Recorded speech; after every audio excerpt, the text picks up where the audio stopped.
I am Penelope, author of epic fantasy and paranormal romance, and welcome to my imaginary friends, a look behind the scenes of an author mapping the worlds in my head and making them a reality. Hello friends, today is Sunday, December 19th, 2021, and this is episode 150 of My Imaginary Friends. I'm Leslie. So this is another milestone episode, 150. I am not doing anything super special, but I did want to thank everyone for listening, whether it's your first episode or you've been since the beginning, or you started somewhere in the middle and then went back to the beginning. People do that a lot. So I was also thinking that this would be a good place to point people if they are new to the podcast and don't want to listen to all 149 previous episodes, which is perfectly understandable.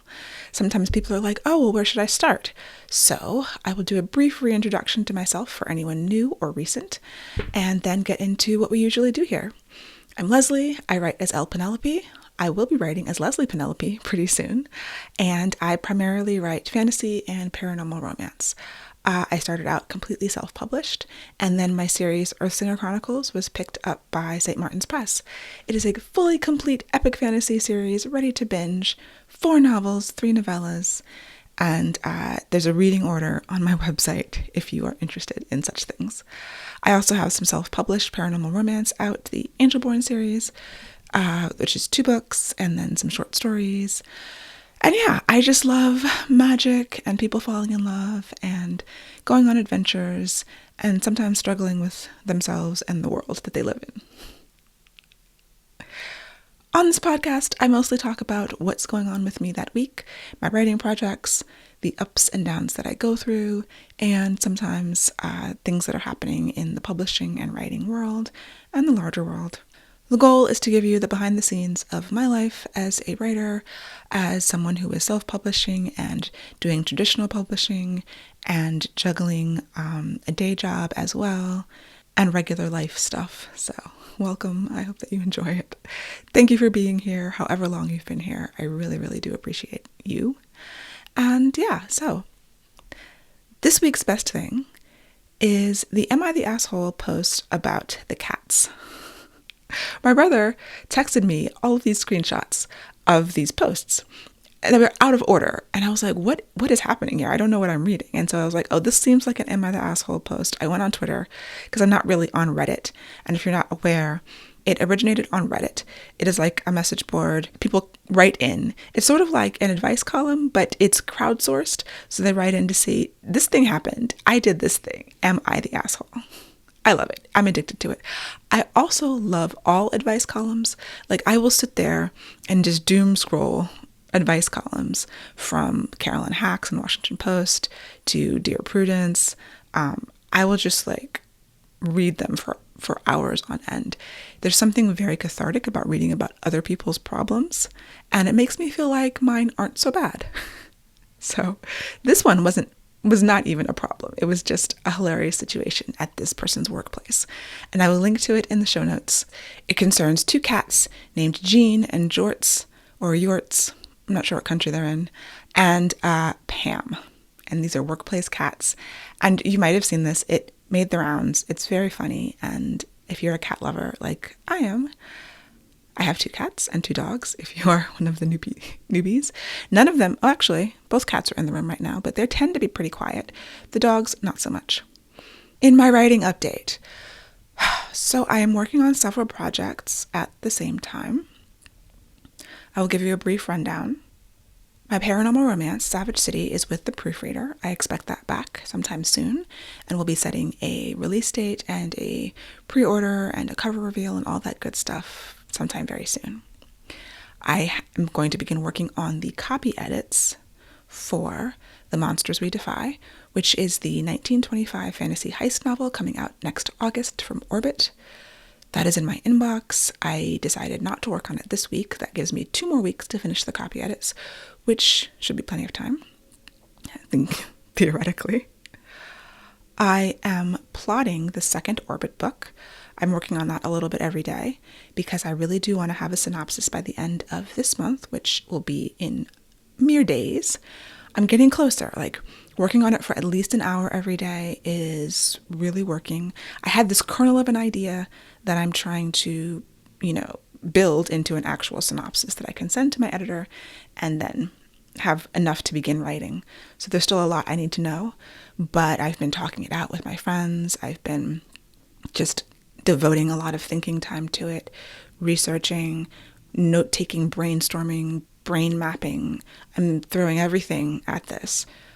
Fourth project is this book proposal that I am working on, which is going very slowly. This is a semi-secret 1830s historical fantasy project that I'm working on, that my goal is to write the first few chapters, and the synopsis is already written, write the first few chapters, and then we will go on submission and try to get the book sold. This is just like a semi-collaborative project that I'm working on. And so I have written the fast draft in November. That's the fast draft of the first part. You know, they've asked me to do the first 100 pages of the book, which is about 28,000, 30,000 words for me. And my process is do the first draft as quickly as possible. My first drafts are always short, so I wrote 11,000 words. And that was a little shorter than usual for something that I'm planning to be 30,000 words, but I was getting stuck. So I did that in the beginning of November. I took some time off because I had other things to do, and I'm coming back to it. And I was hoping to have more done because usually I'm faster than this. But this particular project is going very slowly. So the first day, I went to revise the prologue, and I wrote 469 words. The second day, I increased the prologue so that the prologue is a total of 2,178 words, and they're clean words. And that was basically all I did. And that was like Tuesday. I was hoping to get chapter 1 done Wednesday or Thursday or Friday. And I worked on chapter 1, but I did not get it done. There's something blocking me that has been blocking me on this particular project. And part of it has to do with the fact, like the subject matter.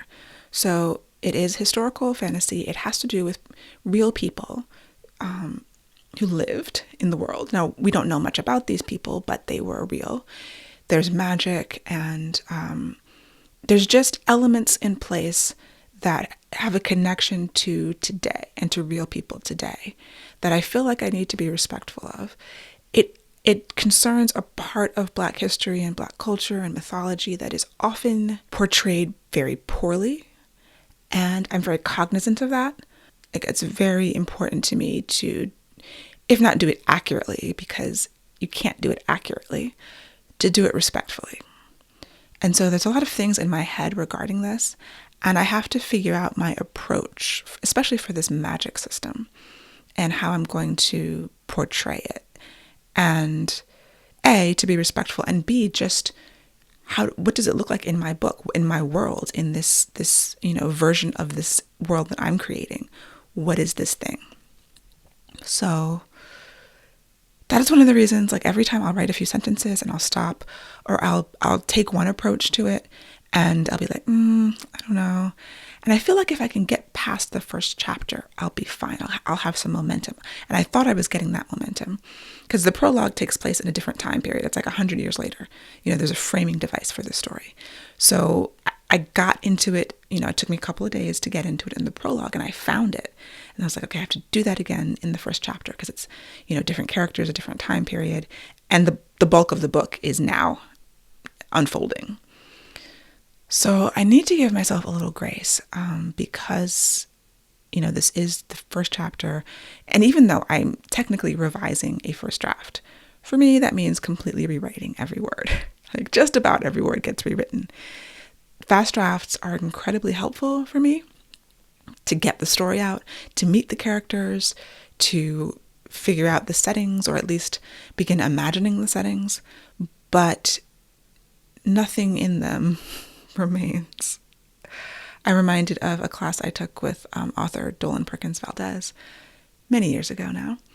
And she quoted an author, and I don't know who she quoted, but this author said, like, from the first draft to the last draft, not a single word remains. And that is exactly how I feel. Like, I will pull out phrases and occasional sentences, but, revision of a fast draft is a complete rewrite, which is just how it works for me. So I've laid out the basics, in the fast draft, I've laid out, the goal of the scene and the basic characteristics of the character and an idea about where this might be happening. I've already changed all of those things. Even in, I've written like 800 words of chapter 1, and I think they're good words. They're clean. But I'm like, I need to insert more magic. I need to, I need to like write a blessing, I need to figure out the words that this character is going to use to say this blessing in order to, invoke this magic and, take this action. And I've just been really stymied by that. Normally I could write, a clean scene in 2 days. I would expect maybe 3 at the outset if it's a long, difficult scene. But 3 days, I've been working on chapter 1, and I do not have anywhere close to a complete chapter. So like I said, I do need to give myself some grace on this and acknowledge that this is a different situation. This is a story that, because it's collaborative, it didn't originate with me, but I am interested and excited by the opportunity to write it and to do it justice. I just have to continue finding my way in, and I know the speed will come once I get these questions settled in my mind. So I think I just need to spend some time, probably today, and maybe bleeding into tomorrow, outlining this magic system and how I'm going to portray it and how it works in this world that I'm creating. And some of that is research and some of that is inspiration from, I've got tons of books and resources that I've been using this whole year that I've been working on the story, planning it and plotting it and, refining the basic structure and plot. But now we're in the nitty gritty. And so not happening as fast as I want. But it will happen. It's just that the slower it gets, it sort of runs into all of the other things that I have to do. So yeah, that was project 4. The 5th thing that I have to work on is the short story for the fantasy romance anthology, the Pharaoh Feb anthology, which has the fast draft. And I was hoping to get, actually, I need to start revising it this week. It's due in January. I need to check and see exactly what part of January. My mind is like late January, by the end of January. That's sort of what I'm basing all of this on. So once I check that out, if it actually is late January, I could push it 1 week, but I don't like to be last minute. I'm a deadline driven person, but that doesn't mean I wait until like a few days before the deadline to get something done, because that stresses me out.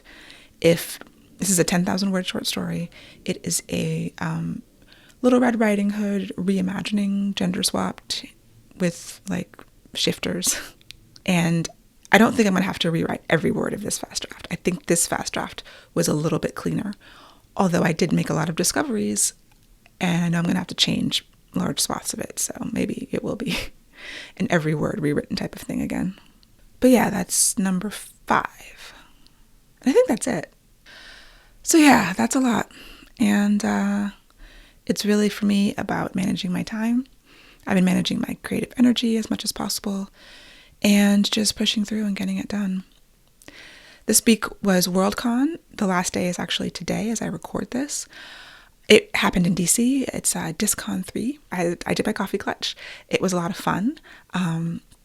I just answered questions from, I guess they were all writers who was there. My agent also came because we were having dinner afterwards. And yeah, that was my first coffee clutch. This just small group conversation, which I like a lot. I like to do like small groups, one-on-ones are great, small groups. I do a lot of like workshop teaching these days, obviously online, but at conferences and things like that, which is fine. I enjoy that too. But I also feel like I've got whatever I've prepared to go over, and I have to get through that, and everyone's at different levels, and some people are going to get more out of it than others, which is always the case. But at least in a small group environment, you feel like maybe you can kind of touch each person a little bit and hopefully get something across to them for their particular need that you can't do in a larger setting. So that was a lot of fun. At dinner with my agent and some of my agency siblings, my agent, Sarah Megabo, was talking about me being sort of like fast, I guess. Among her cadre of writers, I'm among one of the faster writers. And I think I was talking about looking at writing as a business. And I think it's because I started in self-publishing, because I know a lot of writers don't have that opinion. But I have an LLC for my writing, I have a bank account for my writing. It is a business as much as it is an art. I can't help but think about it very business-like. I think about my author business, and in terms of every decision, whether I'm going to self-publish this thing or, try to get it traditionally published, the projects that I take on. Now, sometimes things work out in the way that they have now, where I've taken on too much at the same time. I need to not do that. But in terms of writing and speed and this situation I'm going through with the 1830s project, where I know things take time, and I know my personality type, I need time to figure out what's wrong. With plotting the second Orbit book, I knew that I needed time, and that's just part of the process. And so even part of this podcast, like recording what's happening every week, is for me to solidify my process so that I know it, so that I have confidence about what I can do in the future. And like, even now, I'm a bit overwhelmed. I wouldn't even say overwhelmed. I am overscheduled. But I'm actually not completely overwhelmed. I'm actually pretty calm about it, because I know I can do it all. And I know that it will get done. It will get done mostly on time-ish. We've had a visit from Sterling the cat. I do have confidence in my ability to get the story done, to plot the thing I need to plot, to figure out this issue with this 1830s story, to get the words down. Once I get going, I can get 10,000 words a week. And that's 3 weeks of writing, 30,000 words. It'll be done soon. Maybe not. I was hoping to get it done by the end of the year. But end of January, I'm okay pushing that. There's no hard deadline for this project. I usually meet my deadlines because I figured out a way to apply the principles I use when I run my business to my writing. And for me, being able to corral my creativity into the structures that a business requires is often helpful. It's like, I know I need time to figure out this plot for the second Orbit book. I don't have infinite time. And if I had infinite time, I wouldn't get it done. But I'm trying to get it done by the end of the month. I may not make that internal deadline, but it's going to get done in January. It's not going to take me another 6 months to figure out this plot, especially since technically the book is due in 6 months. So yeah, it is a business. It is an art. Think of it as both, because unless you're just going to give your book away for free or your stories away for free, then that is not a business. But if you want to make money doing this, then it's a business. And you can learn, I believe you can learn to put your creativity on a schedule. That schedule might slip because it is creativity and it requires a little bit more nuance and grace, than spreadsheets, even though I use a lot of spreadsheets in my creativity. But you know what I mean, like an annual report or any kind of businessy thing. Just saying business buzzwords because I don't know what they are. Okay, yeah, that's what I'm thinking about. And I'm thinking about this in terms of planning my 2022 schedule, which I will be doing soon. I probably will talk about that next week because I haven't done any planning yet. But yeah, my writing schedule for 2022. Every year I usually do sort of a yearly overview about the goals I want to hit, the deadlines I have that I know now, both personal, like for my self-published projects, and anything I have from traditional. All of this is subject to change. Planning a year ahead is never going to be exact, but it gives me an idea of where I need to be every month, and hopefully will prevent me from scheduling 5 projects that hit at the same time at the end of next year. I did want to give a shout out to all the lovely people who have sent me responses to my Bonjoro messages. When you sign up to my newsletter at lpenelope.com, I send you a welcome video. And I do often get responses back, and I even got occasionally some video responses back. So thank you to everyone for that. I really do appreciate that. And finally, I did watch the Hating Game movie. So The Hating Game by Sally Thorne, the book, is one of my favorite romance novels. It's one of my top 5 enemies to lovers. novels, which is one of my favorite tropes. So I was really excited for this movie. I wanted to see it in the theaters. I didn't know that it was only coming out in like 10 theaters across the country. I was like, why can't I find it? It's nowhere in Maryland, it's nowhere in DC. I would have considered going to like Northern Virginia to see it, maybe, potentially. But it wasn't even there. So I don't know where it was playing. So I ended up renting it on video on demand. And I'm hearing from a lot of people that they did really enjoy it. My friends were texting me like, oh, Hating Game. I was talking to them. I was like so excited about seeing it. They're like, how was it? And I was like, I don't know. It was very faithful to the book. I thought the characters were spot on. I thought the actors really brought the characters to life in a way that matched the energy of the book. The movie as a whole for me did not match the energy of the book, even though it was really faithful. And I'm trying to figure out if it's just my general problem with adaptations. I have a really hard time when I know the story going in, when I'm looking for all the parts that I loved. And even if I'm seeing most of them on the screen, like, it just didn't hit me in the way that I was hoping it would. And it's nothing about the movie itself, because I think the movie was well done. I think it's mostly me, maybe. My husband was around while I watched part of it. And he was like, this seems like a 90s rom-com. And I'm like, yeah, it's like a classic rom-com. That's the point. He was like, no. It seems like it was made in the 90s. It's like not modern. And I don't know, maybe that's it. Like, it was very classically done. And I think the book was like a very classically done, romantic comedy. I'm not exactly sure. I feel like it was me, because I'm seeing people who were like watching this movie 3 times in a row while, during the rental window. And maybe I should just rent it again and watch it again, because I did not have that urge. Where with the book, like I've said, I read that book, I immediately started over and read it again, like in that same sitting. I am not a reliable person to ask about the movie. I think that it was probably very good, even if it didn't hit me in the way that I wanted it to. And I feel so bad about that. I really do.